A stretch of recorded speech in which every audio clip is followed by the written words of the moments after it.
Okay, thank you very much for joining us today for this LGBT History Month talk on the Nazi persecution of gay people. I think you're all familiar with the Nazi persecution of Jewish people. Less well known is their simultaneous persecution of other minorities, including Roma, disabled, and gay people. But this was all part of the same plan for what the Nazis called racial purification. And I want to give you a quote from the head of the Gestapo, Heinrich Himmler.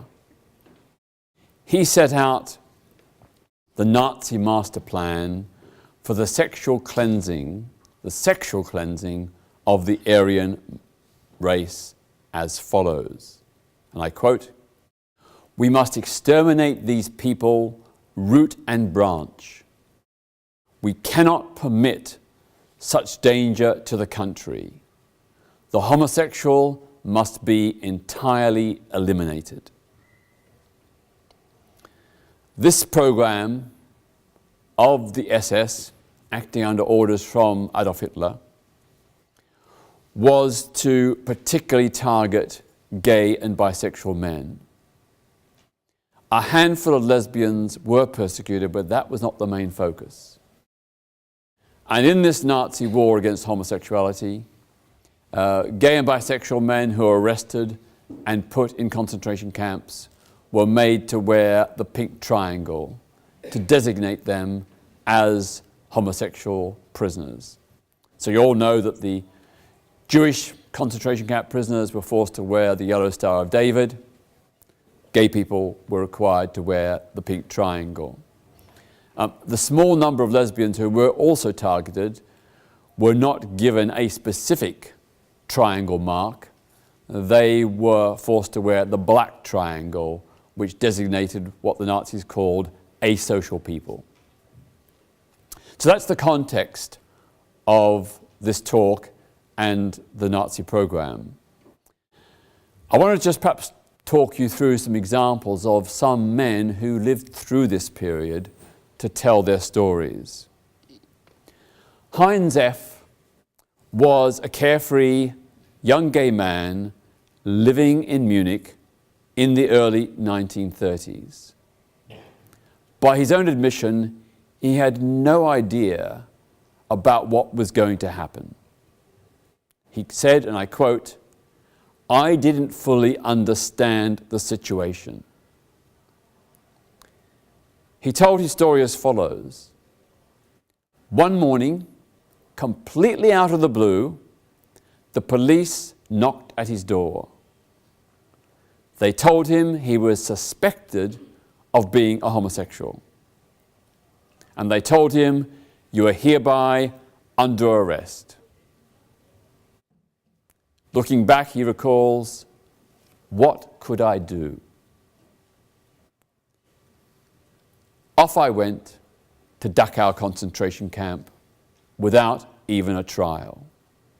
It was a summary, arbitrary arrest, incarceration as a gay man, or indeed as a suspected gay man, because there was no proof, no evidence, no trial, no conviction.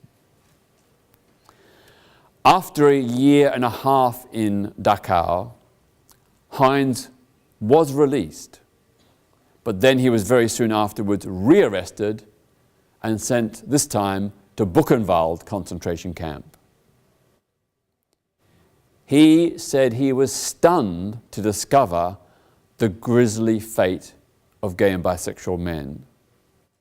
And I quote, he said, "Almost all the homosexuals, nearly all of them, were killed."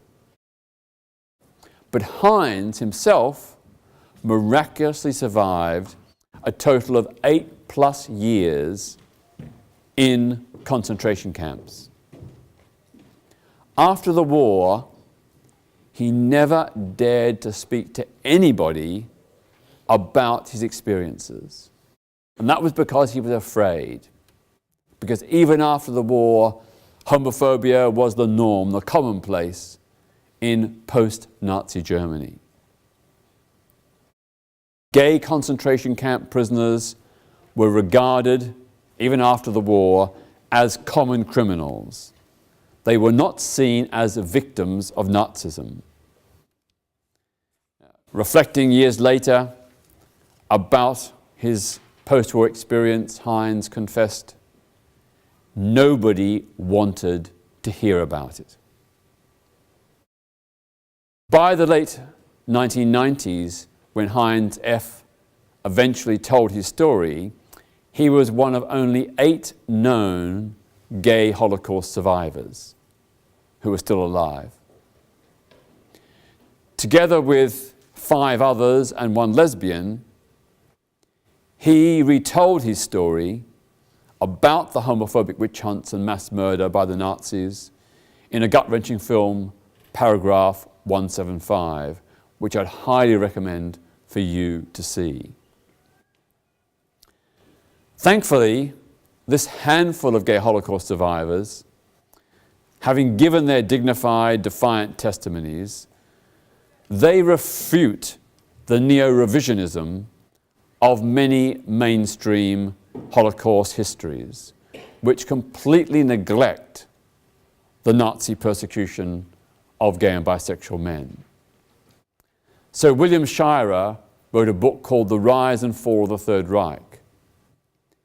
For many years after the war, it was regarded as the prime testimony of the Nazi era.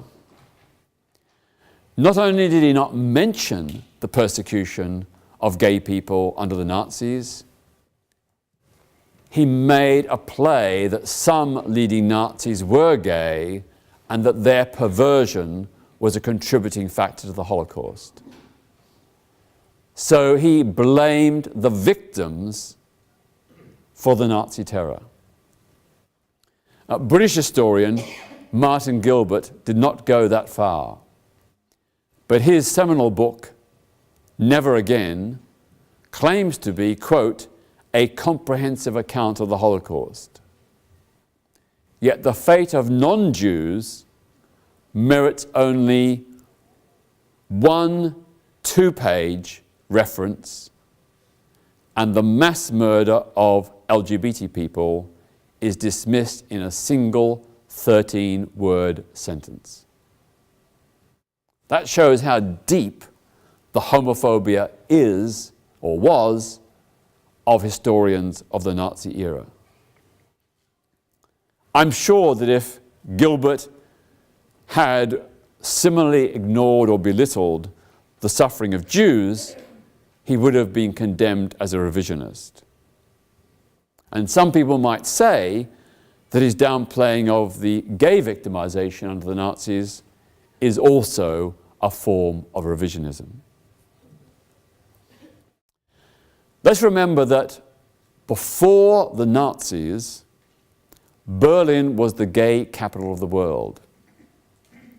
The Jewish lesbian Annette Eich, who escaped to Britain shortly before the outbreak of war, recalls with fond nostalgia, I quote, "In Berlin, you were free. You could do what you wanted." And she was, of course, referring to LGBT people in Berlin prior to the Nazis coming to power. Berlin boasted dozens of gay organizations and magazines, plus over 80 gay bars, restaurants, and nightclubs. It was, to quote some, a homosexual Eden, queer heaven on earth. Now, although homosexuality was still illegal under paragraph 175 of the Criminal Code, dating back to the formation of the Weimar Republic, prior to the advent of the Third Reich, prior to Hitler coming to power, paragraph 175 was rarely enforced. And indeed, in the Reichstag, the German parliament, MPs were on the verge of securing its repeal. But then came Nazism. The new era of freedom was rapidly closed down. Within a month of seizing power in 1933, Hitler outlawed homosexual organizations and publications. Gay bars and clubs were closed down very soon afterwards.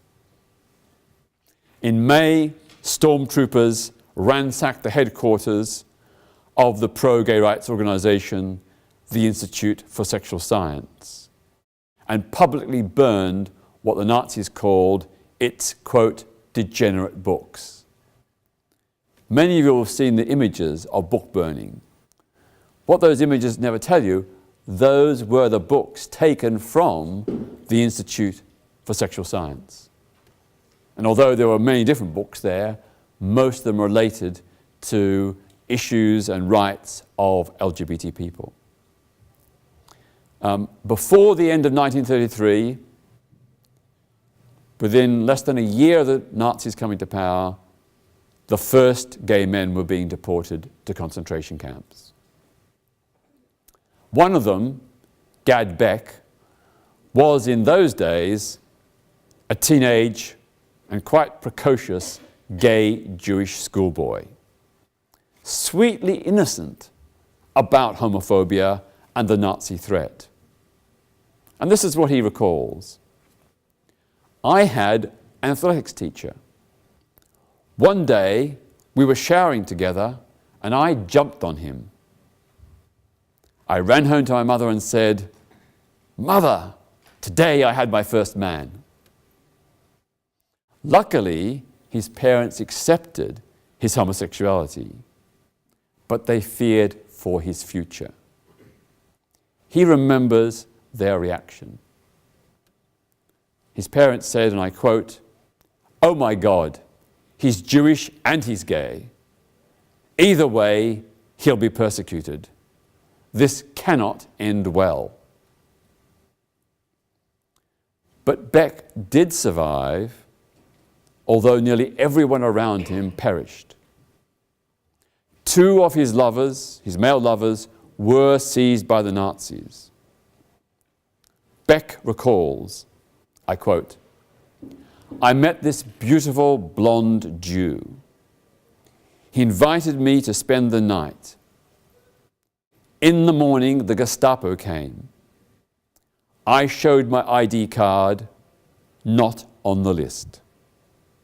But they took him to Auschwitz. It had a different value then, a night of love." Later, Beck tried to free another lover, Manfred, who'd been detained in a Gestapo transfer camp. He posed as a member of the Hitler Youth with forged documents and uniform. This incredibly dangerous deception was actually successful. Acting in the name of the Hitler Youth, he ordered that Manfred be released because he had to be taken for further interrogation, and the Gestapo complied. But the tragedy was, as Gad and Manfred walked to freedom, Manfred turned and told Gad he couldn't abandon his own family in the camp. He felt a duty to go back to be with his mother, father, and siblings. So he walked back, and Gad never saw Manfred again. In 1934, the Nazis escalated their anti-gay campaign with the creation of the Reich Office for Combating Abortion and Homosexuality. According to the head of the Gestapo, Heinrich Himmler, and I quote, "Those who practice homosexuality deprive Germany of the children they owe her. Our nation will fall to pieces because of that plague," meaning homosexuality. Under Himmler's orders, the police were ordered to draw up pink lists of known or merely suspected homosexuals. Mass arrests followed all over Germany. And the typical tactic was to find a gay man, torture him, get his address book, and then go and arrest every male person in that address book. And many of them would be assumed to be gay, even if they weren't.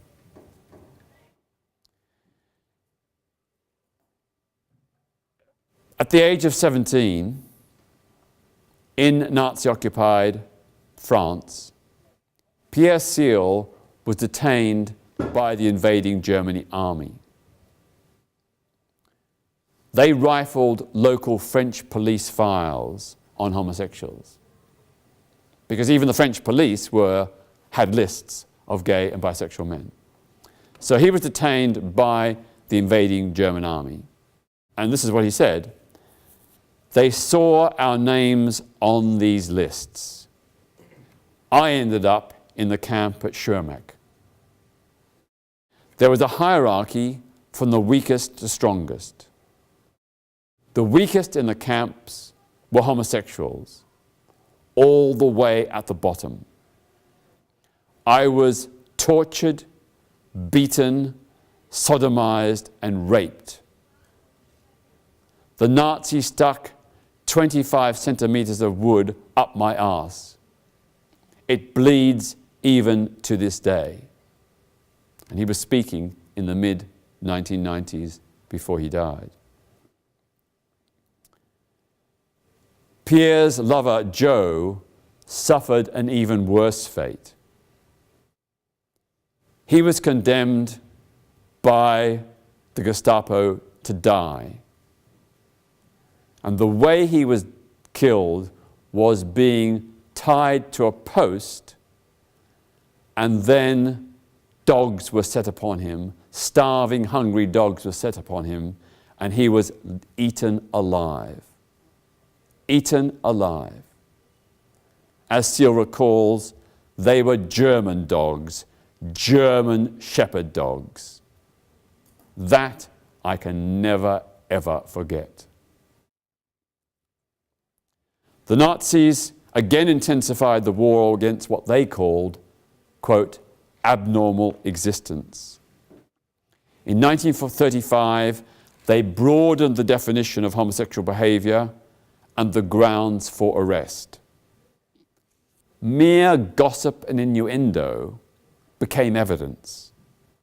A man could be incarcerated in a concentration camp on the basis of a mere touch, gesture, look, or mannerism. Later on, Himmler authorized a scientific program, well, a pseudo-scientific program, for the eradication of what he called this vice. Some gay prisoners, not all, but some, were enlisted involuntarily, by force, in a program which required them to be subjected to gruesome medical experiments, including the enforced implant of hormones and castration. From 1933 to 1945, the Nazi era, somewhere between 60,000 and 100,000 men were arrested under paragraph 175 for the crime of homosexuality, or arbitrarily and summarily deported to concentration camps. So some were sent to prisons, others to concentration camps. The death rate of gay prisoners in the camps was 60%, the highest among the non-Jewish victims. The Jewish death rate was much higher, but of all the other prisoners, the death rate was much lower. Another different gay man, Heinz Dormer, spent nearly 10 years in prisons and concentration camps. I remember seeing an interview with him in a quivering, barely audible voice. He remembered the haunting, agonized cries from what he called the singing forest. The singing forest was a row of tall poles with hooks on which men were hung alive. This is what Heinz recalls. Everyone who was sentenced to death would be lifted up onto the hook. The howling and screaming were inhuman, beyond human comprehension. This Homocaust was an integral part of the Holocaust. As I mentioned, contrary to the false histories that claim that the persecution of Jewish people was completely distinct and separate from the victimization of other minorities, the genocide against Jews and gays was part of the same Nazi grand design for the racial purification of the German people. The Nazis set out to eradicate everybody they deemed to be racially and genetically inferior. Not just Jews, but also gay, disabled, black, Slavic, Roma, and Sinti people as well. What about after the war? Even following the Nazi defeat in 1945, gay survivors continued to be persecuted. Gay men who were freed by the Allied armies from concentration camps, who had not completed their sentences, if it was a result of a prison sentence, if they hadn't completed their sentences, they were re-imprisoned by the victorious Allies in order to serve their full term of imprisonment. Since they were regarded as criminals, unlike other concentration camp victims, all of them were denied compensation for their suffering. The German government for many, many decades refused to pay reparations to gay concentration camp survivors. They didn't do this until the late 1990s, and only then after a global campaign, which I was also involved in. As a further insult, the former SS guards in the concentration camps were awarded full pensions for the time they had done these dastardly deeds at the hands of the Third Reich. Their work in the concentration camps was deemed to be employment and counted towards their pension entitlement, whereas the time spent in the camps by gay inmates did not. They had that time deducted from their pension entitlement. Many Nazi doctors, including those who experimented on gay prisoners, were never put on trial at Nuremberg. The most notorious of all was SS Dr. Karl Wernet, who was only finally exposed by my research in the late 1990s. He'd got away with it. He'd escaped. He'd never been put on trial. But acting on fragments of evidence that I pieced together from various documents, I discovered who he was and what he did. And I petitioned the Danish government because he was a Danish citizen. I petitioned the German government because they were in charge of the Nazi Europhiles. Initially, I was refused all cooperation. It took me getting members of parliament in different countries raising the issue and getting huge publicity in many countries before the Danish government eventually agreed to lift its top secret files.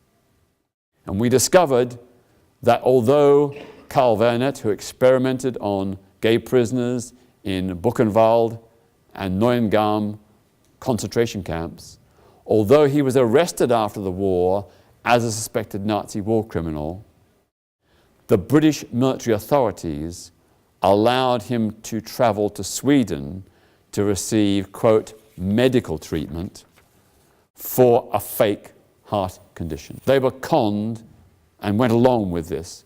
Why? I can only assume it was because Karl Wernet was working, doing supposedly scientific endeavor to find a way of eliminating homosexuality. And in those days, the British authorities thought that was a great and worthy thing to do. Unbelievable. The attitude of the British was not dissimilar from the Nazis. They didn't set up concentration camps, but they had the same view that homosexuality was an illness, a sickness, a criminality, a sin, and so on. So Vernet convinced them that he was a good guy, that he shouldn't be in that camp, and anyway he had this heart condition, which is entirely fabricated, and they allowed him to go to Sweden, where he met up with the Nazi underground and was spirited away to Argentina, where he lived openly until his death in 1985. I discovered that some people did, in the late 40s, learn of where Vernet had gone to and demand that the British, American, Danish and German authorities arrest him and put him on trial as a war criminal. But they refused. They refused to put him on trial, so he got away with it. And the full history was only revealed just over a decade ago as a result of my research and that of journalists that I got working on the case.